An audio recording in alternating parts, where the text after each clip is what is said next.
Hey, what's up, guys? This is Crisp, the podcast. I am Matthew Farumbi, and I'm here with my dad, Sunny Farumbi. So I wanted to start off by talking about something casual. What TV shows are you looking forward to this coming out this year? TV show, new season. Movies? I mean, it could be a movie too, I guess, but TV shows usually have new seasons every year or or two. So, Well, actually, I just started trying to catch up with one that we saw maybe more than a year ago. Chosen. Chosen is a series on the life of Jesus, and there was one season that was released more than a year ago, maybe almost 2 years even, and I did not even know I was waiting for season 2. I didn't know season 2 was already out. Then a couple of months ago, I heard that they were releasing season 3. Then I was wondering what happened to season 2. Then I realized season 2 has been out for almost a year. I didn't know it. So yeah. I'm trying to catch up with that one. I think for me, and you probably, because I got you guys to watch this, it'd be Severance season 2. Oh, is it coming out soon? I think so. I mean, it came out in last year I think early last year or in the spring sometime. Oh, yeah. So it's supposed to come out this year, but at the same time, I think I heard they didn't start shooting until late last year, maybe in the fall. Okay. Or maybe end of the summer. So I'm not sure how long that takes, but it's going to be definitely the latter half of this year, I think. Oh, before it comes out? That's what I think. Just because they didn't start, it wasn't confirmed there will be a new season until like the latter half of this last year. And they said they hadn't started shooting it yet.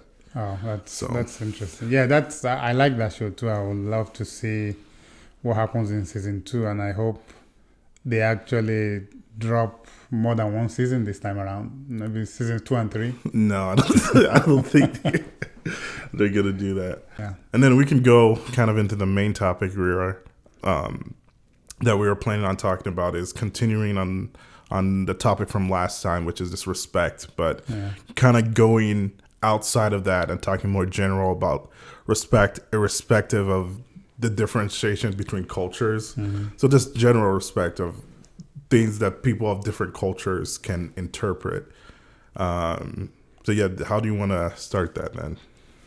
Well, I was just thinking, because last time we talked about when we talked about respect, we focused mainly on cultures and cultural differences, how different cultures see respect. What is considered okay in one culture may be seen as disrespectful in another culture. Right. But going a little bit away from that, it seems that there is some respect, or some kind of respect, that is generally applicable to everyone, irrespective of which culture it is. And that's the one we want to try and see and talk about.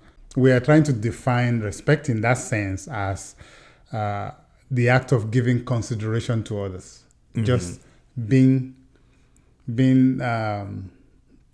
considerate of other people.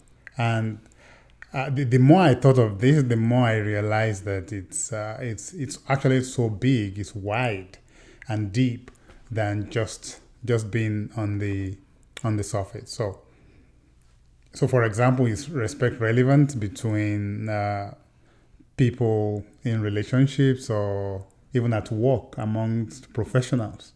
What's the level of respect that is expected from one person to another? So if I ask you, for example, in your workplace, what do you see as obligations of respect between you and your colleagues, between you and your boss, your manager? No, how does that play out? Yeah, I mean, as far as I think the biggest thing, especially in the engineering department, would just be being considerate of people's time. Is a big thing, because people are constantly working on different things. So making sure, like, if you need someone's time, you're either like letting them know ahead of time or scheduling a meeting, or even if you need something from someone, asking them, hey, do you have time to talk right now, or have time to meet at this time? So that's the biggest thing that I can think of it as far as the workplace goes, from my experience. So what will it look like? What will it look like to you if in the area you're talking about, especially respecting somebody's time in the workplace, what will it look like to you as being disrespectful? What would disrespect in that sense look like? How will somebody behave in that arena that you say, this person is not being respectful? I think the first thing I think of is just being ignorant. Like, not, it's on you to check, like, is this person in a meeting, or do they have a meeting coming up, if you want to take up their time. Yeah. So if you're not considering that this person might have other things going on, at the very least, I think that's something that could be disrespectful. And then if you're intentionally like taking up their time when you know they need to be somewhere, of course, it's definitely something. Who defines intentional? I mean, it's the person who's taking up that time, I guess, is the only person that can know that they're the ones like purposely holding them up or something like that. Because the other person could think, and there could be hints at it, but they don't truly know unless they're that person. So yeah.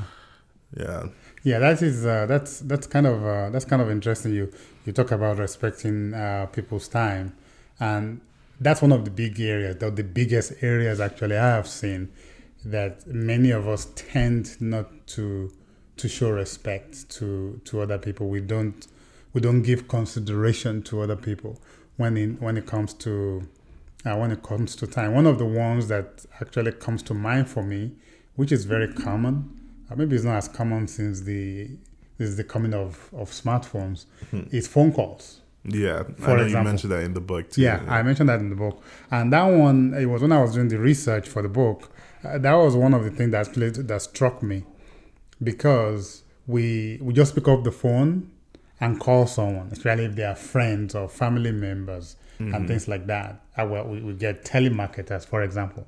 Telemarketers are example of people who have no absolute respect for anyone's time. They will call you at the dinner table and they will disrupt things. But even for most of us, we just pick up the phone call and think, oh, I've not heard from this person for a while, let me call them. Not realizing what's going on with them. And we do not realize that that's an intrusion into their time. And the analogy I gave also in the book was at least when I was a child, where we didn't have phones. Well, there were phones, but we didn't landlines, but we didn't have phones in our house. And usually, if you are going to see someone, you just show up at their door.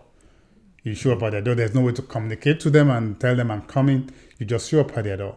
Yeah. And today, that would be something that many of us would think that you never do that. You don't show up at people's doors without telling them you are going to be there. There are times people, even in single family homes, people just distribute flyers. They will just come in and knock on the door.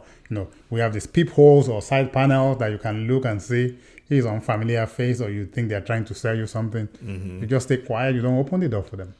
And so we know that does not happen in this day and age anymore. But in a way, it happens with the phone calls that we make, and especially when you call someone out of the blues and you just launch into whatever the reason you are calling them for, without even asking if it's okay for them, if that time is conducive for them to have that discussion. So that's another area where I think many of us can be better.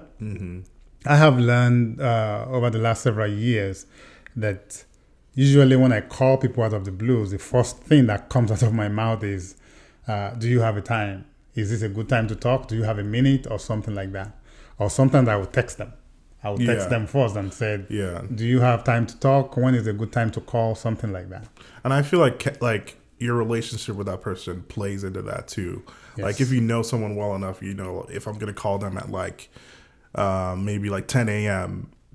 and their schedule is like, oh, they're probably at work right now, so I should probably maybe text them or call them later in the day. Yeah. Whereas someone you haven't talked to in a while, you might want to, like you said, text them first or notify them that you want to talk to them prior to just picking up the phone and just like calling them randomly and intruding on what they have going on. Yeah.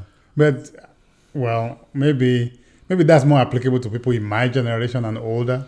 I think for you guys, most of the time you guys do a lot of communication through texting or chatting anyway, I think. Yeah, I mean, text and then FaceTime is a big one too. Okay, so will you call someone on FaceTime just out of the blues without agreeing? Like I said, I think a relationship, I have friends that I'll just FaceTime out of the blue and they do the same thing for me. Oh. But obviously, like, it's not going to be on a Monday afternoon because they know I'd be at work. Yeah. But if it's like in the evening, I could get a FaceTime, or on the weekend, they know, I don't know what he's up to, but I know he's not at work, so just pick up the phone. Like, so I think it's at the same time, it's the relationship with that person and knowing their schedule too plays a factor in that dynamic for sure. Then that's good. There was something you said earlier when you were giving the example of co-workers, respecting co-workers and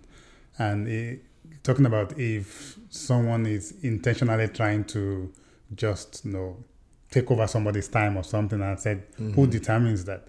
That when you said that, what I was thinking is this: who actually determines what respect is? What respect look like? Who is it that determines this is not being respectful? And most of the time, we ignore it if the respect is there, but it's only when it's missing that we recognize it. So we say, no, that's disrespectful. So who is the person who is actually in a better position to decide if something is disrespectful or not? Is it the person who is supposed to be showing or giving the respect, or the person who is supposed to be receiving it? What do you think? I would say it's probably the person who should be giving the respect in a sense, just because they're the ones initiating a lot of times either contact with that person or wanting something from that person. So I think in a sense it's on them to be more self-aware in how they come across, rather than just like intruding or not considering how what they want from that person or what they're saying affects that other person. Yeah, well, the key word you said there is self-aware. Being self-aware. But what happens if the self-awareness is not there? Yeah, I mean... Yeah, because for me, I actually thought it's the recipient that is in a better position to say this is being disrespectful or not. Because something that the person that is expected to show respect, that person may not see anything wrong in, for example, just barging in and demanding time or something. They may not. Maybe the way they are raised or something may not be. It's the person that is on the other end that will say, whoa. You can't just do that. You can't just come in like that. So that's why I thought the recipient is the one that determines if what is respectful, what is not respectful to them, because they are the one receiving it. They're the one receiving it. I guess I was talking about in the fact of just that person, of how they come across. But I get what you're saying. So that makes more sense. Yeah, it's and that's the kind of conundrum there, because if you talked about how it depends on how well you know the person. So if the level of familiarity is not very strong, if it's not there, it may be difficult to be able to know what will come across as being disrespectful for the other person, and know how to do it. But like you said earlier, self-awareness play a key role. If somebody is self-aware enough and to understand, like we say in the last episode, we talk about understanding other people's culture, trying to meet them where they are, and realizing that, okay, if I'm coming to you, if I'm the one acting in a particular way towards you, I want to make sure I'm doing it in ways that are respectful of you, of your time, of whatever it is that is involved in that interaction. And it takes self-awareness to be able to do that, do that well. And if you don't have that level of self-awareness, you just don't.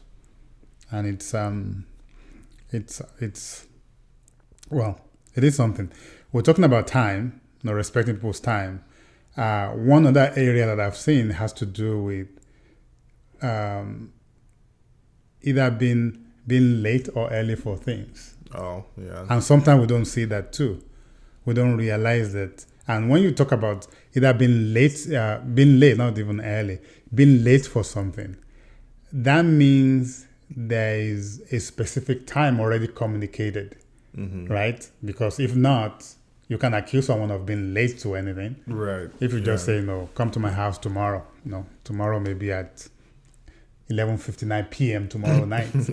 Yeah. So before you can accuse someone of being late to something, that means there's an agreed time. And I have seen situations, especially in work environment, where people come late to meetings. They come late to meetings, and what happens? Either the meeting does not start on time, maybe they need them to start the meeting, or maybe they are even the ones running the meeting. If they are not the ones running the meeting, maybe they have important information to contribute to that meeting. So sometimes the meeting will not even start if they are not there. So what do you think that communicates? So for example, in your workplace, how does it look like when people come late to meetings? Or maybe people don't come late to meetings where you are. Well, yeah, I mean, we always have people who come late to meetings sometimes, but I mean, objectively, I guess to me, it just communicates, going back to respect, that they don't respect the other people's time. Or even there's other factors that can come into play at times, but just taking all those out, looking at the situation of just being late in general, that just speaks that they don't respect those people's time and the time that had been set for that specific either topic or that time. So. No, I agree. The thing is that you are saying removing all the other factors, and well, we can do that in theory, right? Yeah. In theory, but in reality, there's always something. Yeah. But what I have found out though is that all of those other variables you were talking about, they change constantly from meeting to meeting, from circumstance to circumstance. But if a particular person, if somebody is the kind of person who is not respectful of people's time, who is always going late, it will be a pattern with them. It will be a habit with them. So almost every time, other people can actually predict with a fair degree of accuracy that this person is going to be late, that they are not going to be there on time. When that happens, I think that's when it actually becomes a problem, because no matter how well or how good you are at keeping to time, there will be times when things will just happen and you will be late, or something will happen. But when people can predict that you will not be there on time, and they're actually right, then that is the problem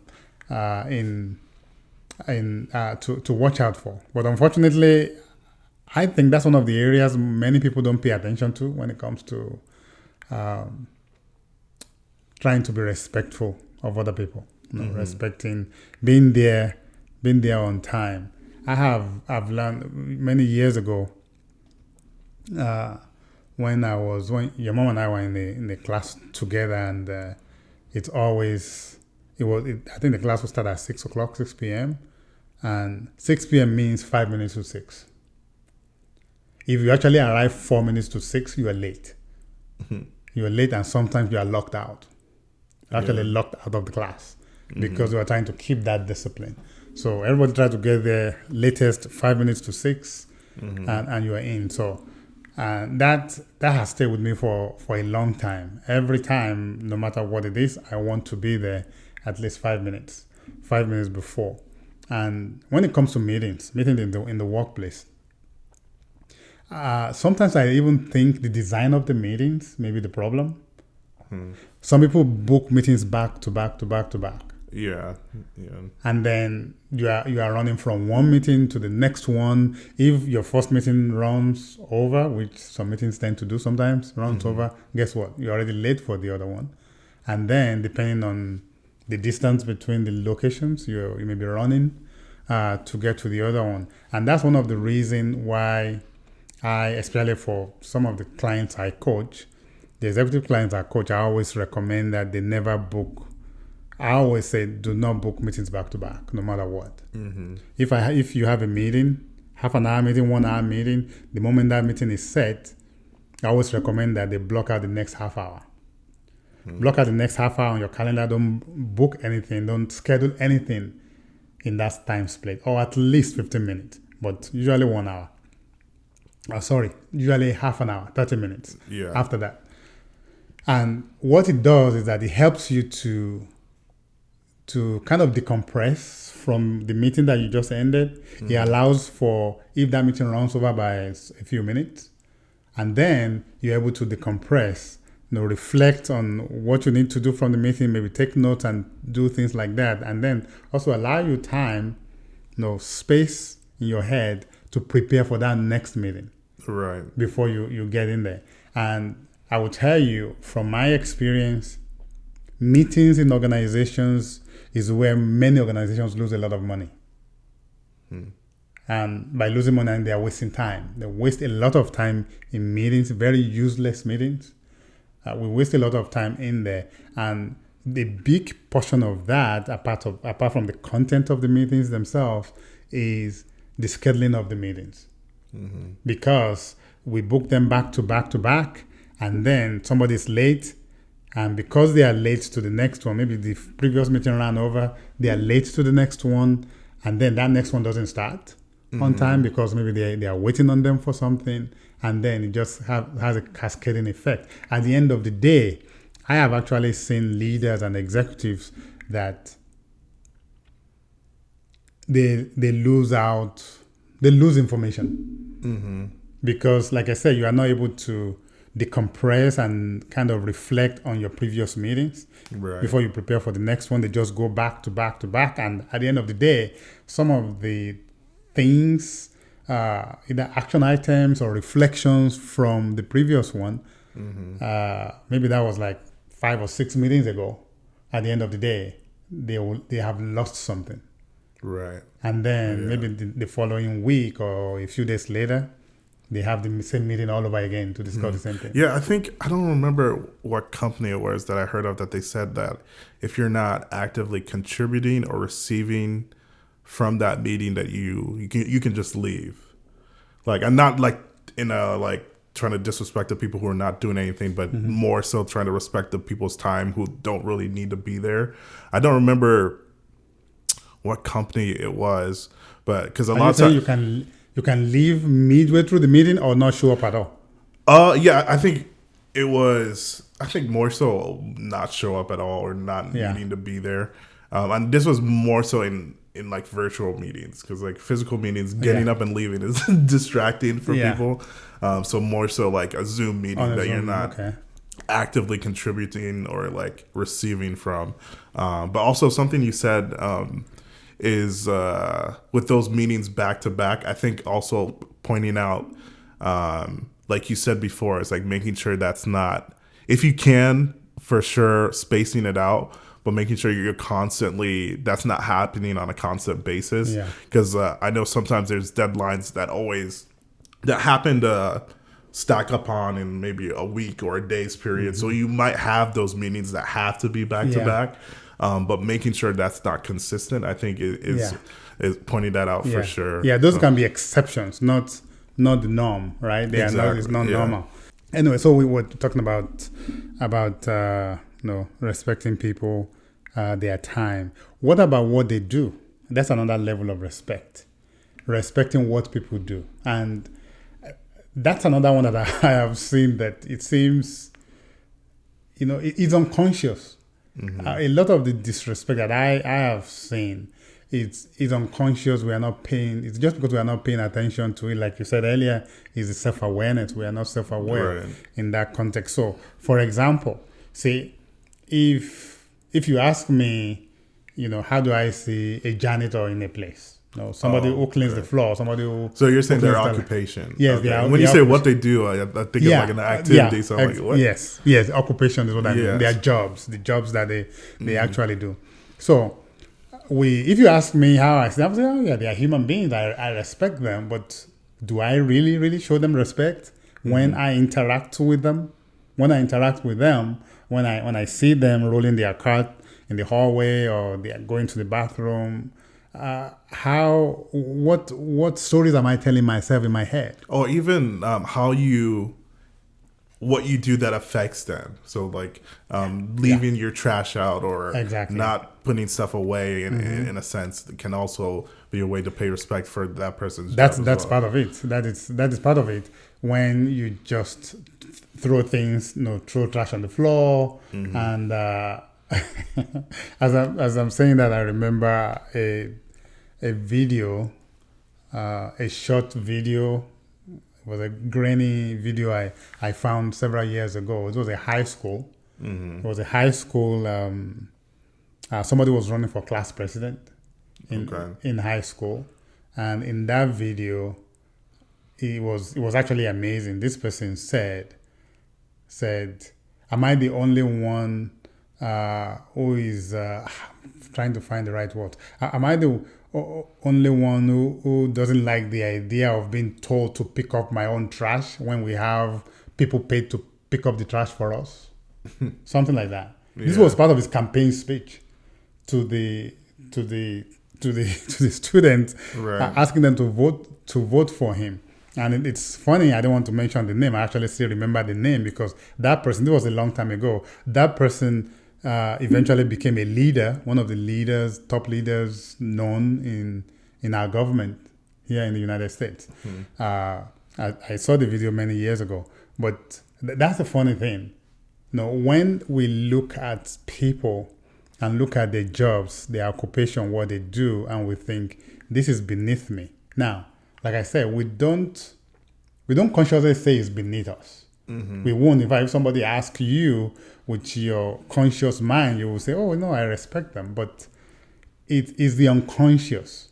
It's the unconscious behaviors that follow. Like you said, how do you either add more to their work or make their job less? If you throw stuff around, you're adding more to their work. For example, as someone who travel a lot, I have had all kind of horror stories with rental cars, for example. Yeah.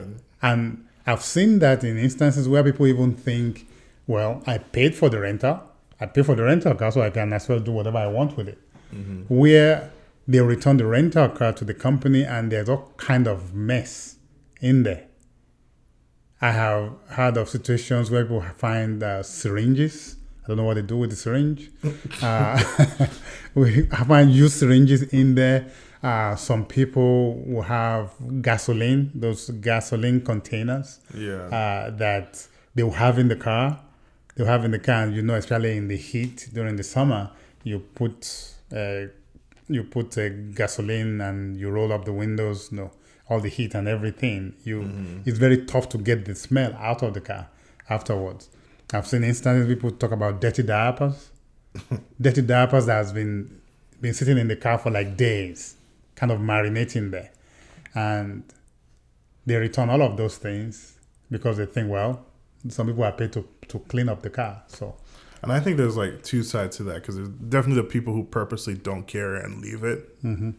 But I know there's people who their own cars are like that. So they're probably like, oh yeah, I'm unconsciously just throw stuff back.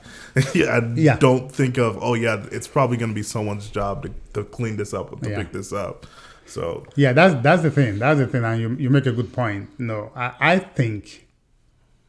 I think, and not having done any kind of research to put the numbers together, I think there's actually more people like that. More people like that's the way they will use their own thing anyway, and that's why they treat other people's stuff that way. Not that they're just thinking, I can use it anyway because somebody is paid to clean it. The problem is that's the way they use their own things, right? And because that's the way they use their own things, they think it will be okay. Which actually bring me to another aspect of this that I think we talk about, which is about respecting other people's stuff. If you borrow stuff, for example, from people, if you borrow stuff from people and you say, well, I'm using it the way I will use the thing if it was my own, but how do you know the way you are using it is the way the owner of the thing would like you to use it? Right. No, and that's one of the things that I try to pay attention to. If I borrow something, at least I try. I'm not saying I'm perfect at this. If I borrow something from someone, or I know I'm using somebody's things, I'm actually a little bit more extra careful with it than I would my own, because I want to make sure it's in pristine or good condition by the time I return it to them. And many of us, I think that a lot of people don't pay attention to that. We just think, no, I'm using it the way I will use mine. But if you already have a habit of not treating your own things well, guess what? That's the same way you are going to use somebody else's. Right, yeah. I think both of those, like what I said earlier about how people kind of treat rental cars, and then what you're saying, I think it comes back to what we were talking about before, is just like that self-awareness and knowing how you come across. Yeah. Because if you know how you come across, you either treat it better than you treat your own thing, because you know, hey, it's someone's job to do this, or I have to return this back to this person. I want to make sure it's at least as good as when they gave it to me. Things like that. That's very important. Well, maybe we'll also talk about the consequences. We're talking about respect, in so many other instances. But when that disrespect comes across, are there consequences to it? What are the potential consequences, especially the ones we've talked about? What do you think those are? Maybe in the workplace, coming late to meetings, just hijacking people's time, or not respecting people's stuff. What are the potential, pushback or consequences to the person, whether they realize it or not? The person showing disrespect. What do you think those are? Well, I think there's probably a lot, but some of them will just be how they interact with you in general. If they know that you're someone that's not considerate of their time, or constantly doing things that they deem as disrespectful, their interactions with you are going to be either just limited or not at all. Yeah. Or even those interactions are just going to be not productive, I guess, because they're not going to want to be around you in that sense. They are not going to be fully present when they are interacting with you, because there will be something at the back of their mind that this person doesn't respect me, doesn't respect my time, doesn't respect my stuff, does not respect what I do. So that nagging thing behind the scenes is going to be like an invisible wall, kind of, between them. So it's definitely going to affect those interactions. And in addition to what you said, when we're talking about people's stuff, if they know that you are not going to use their stuff very well, guess what?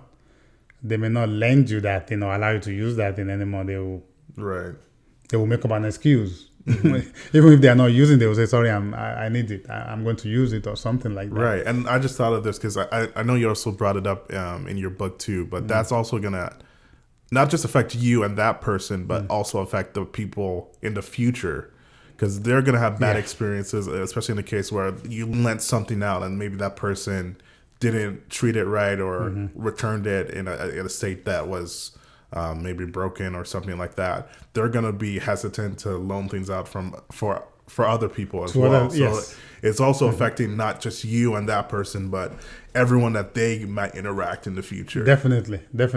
You become, quote unquote, gun shy about giving stuff out or lending stuff out, like you said, not just to that person, but to other people, especially, and I've seen this, especially if you have had maybe more than one experience. I mean, the experience with more than one person. So you lend your car to someone, it comes down with a cracked windshield, for example, and there was no explanation. They didn't even try to explain anything, and you feel bad about that.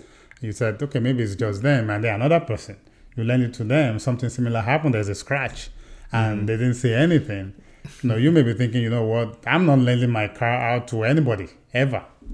Right. Yeah. Again, and you're right. So it can affect how they interact with other people, how it benefits other people also. So there are all kind of consequences to that. With one about time. We talked about people who don't want to be around you, or even the way people see you in the workplace, especially. Many people do not realize how that may actually be affecting the opportunities for promotion. Yeah. They may not see that, especially if you have a boss or a manager in the room and that person is seeing the way you are arriving late to meetings, and if they are not your direct manager and they are not able to talk to you about it, because I am hoping if the person direct manager is there, that's a development opportunity that they should discuss with them. Right. But maybe that person is not your manager, they cannot, but they are in a more powerful position to determine how your career progresses. Guess what? You are creating, impressions that will not really augur well for you. Yeah. And even like, I think that dynamic of vice versa, if you have either a boss or someone in authority that's you feel is constantly like disrespecting or disregarding you, that's gonna, for a company, gonna affect innovation too, because it's gonna affect their ability to contribute or speak on things, even in meetings or in interactions, because they're like, oh well, this person doesn't care anyway, so I'm just gonna keep it to myself. In that regard. No, that's a very valid point, and that's where that has to do with the attributes of leadership. So if you are a leader, that's why the job of leadership is very, very important in influencing and motivating people. If a leader is not the type that is behaving in ways that is motivating their teams, the result is exactly what you just described. Right.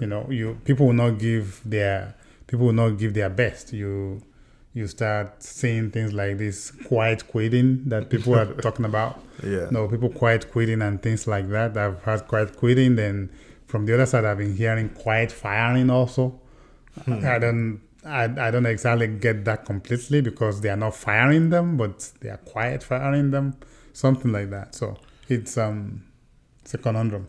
Yeah, and I just thought of something that probably a topic for another episode is just communication is just something that I think can soften the hit for things that might be seen as disrespectful, like being late for a meeting, being able to either communicate ahead of time, hey, this meeting is running late, things like that. But like I said, that's definitely something. That's something we can explore another time for another episode. But yeah, in closing, is there anything else we wanted to bring up or talk about? No, I think, well, like we said at the very beginning, respect in this context that is not dependent on culture is wide and deep. It can go to so many areas, so many facets of life to find it. I think the key is, once again, what you brought up earlier, the self-awareness. Going around with the self-awareness that how am I in my interaction with other people, how am I giving consideration to them? Consideration to their time, to who they are as human beings, to the job they do, to their stuff. How am I being considerate in my dealings with them? And I think if we consistently ask ourselves those kind of questions in virtually every area of life, I think we'll be well on our way. Now, having said that, I know there are maybe people listening to us who may be saying, that's a terrible way to live. I'm always going around thinking about how to how to interact with other people and things like that. But if you look at it, what many of us don't realize is that whether we like it or not, our interaction with other people is communicating something, one way or the other. Yeah. It's communicating something. So if there's a way I can make sure I'm communicating what I want to communicate to them, not allowing my unconscious behaviors to communicate what I do not want to communicate about myself to them, I think it's important to pay attention to it. Instead of thinking, I don't want to go around being being self-conscious and being not free, because that's how some people may say, no, that's not being free with people, and just being guided. It's not about being guided, I think, at least in my mind. It's just about paying attention and knowing the right time to do things, the right time not to do things, knowing who, you mentioned that earlier, knowing who you are dealing with, and how we relate to them. So, right. All right. Well, guys, this has been Crisp. As always, you can find us on YouTube, Spotify, Apple, basically wherever you get podcasts. Make sure to rate and review, give us a like, follow us on Instagram. And we'll see you guys later. See you next time.